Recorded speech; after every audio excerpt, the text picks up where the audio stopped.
अस्सलाम वालेकुम जी। आज का हमारा टॉपिक है जी हमारे पास दो कंपनीज हैं। एक है रिफिन पीएलसी और सोलेरिन को पीएलसी। हमने इन दो कंपनीज का वैक निकालना है।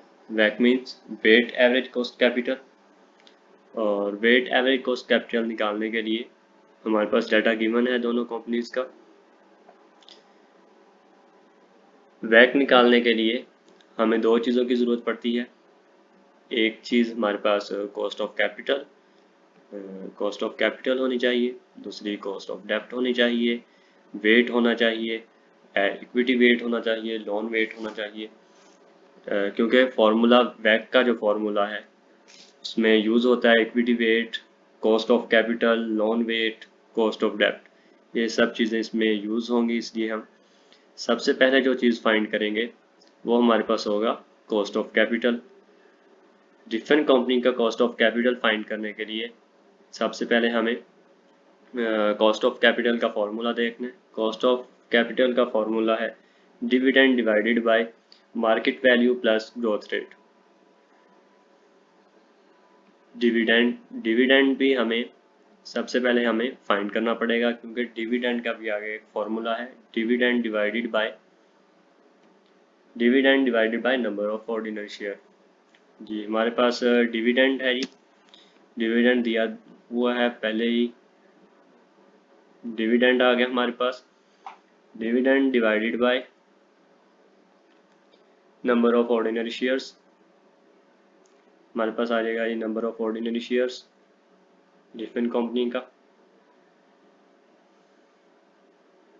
इसका हमारे पास टोटल आ जाएगा 0.30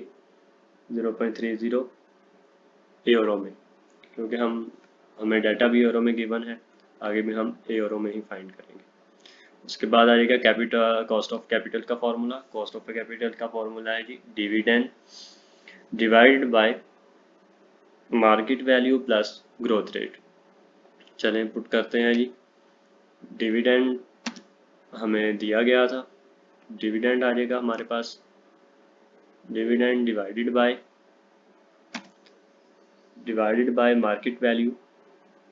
मार्केट वैल्यू हमारे पास गिवन है जी, मार्केट वैल्यू आ जाएगी रिफन कंपनी की प्लस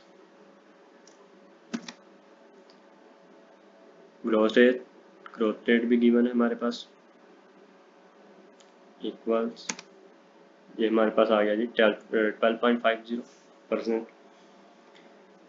नेक्स्ट हमें ज़रूरत है जी कॉस्ट ऑफ डेब्ट की।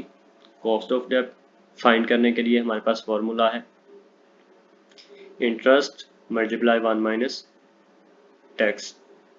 चलें फॉर्मूला पुट करते हैं। पहले हमारे पास इंटरेस्ट आ जाएगा जी, इंटरेस्ट गिवन है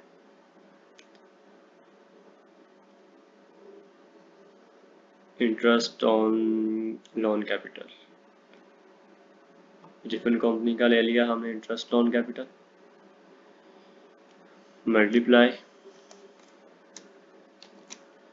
1 माइनस टैक्स।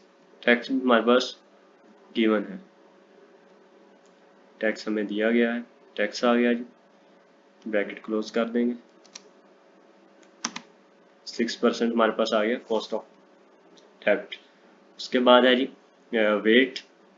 वेट फाइंड करने के लिए हमारे पास इक्विटी और लोन है। इक्विटी हमें दी गई है 20 मिलियन और लोन दिया गया है हमें 10 मिलियन। इसको हम टोटल कर देंगे, टोटल हमारे पास आ जाएगा 30 मिलियन। नेक्स्ट हमने इक्विटी वेट निकालना है और लोन वेट निकालना है। इक्विटी वेट निकालने के लिए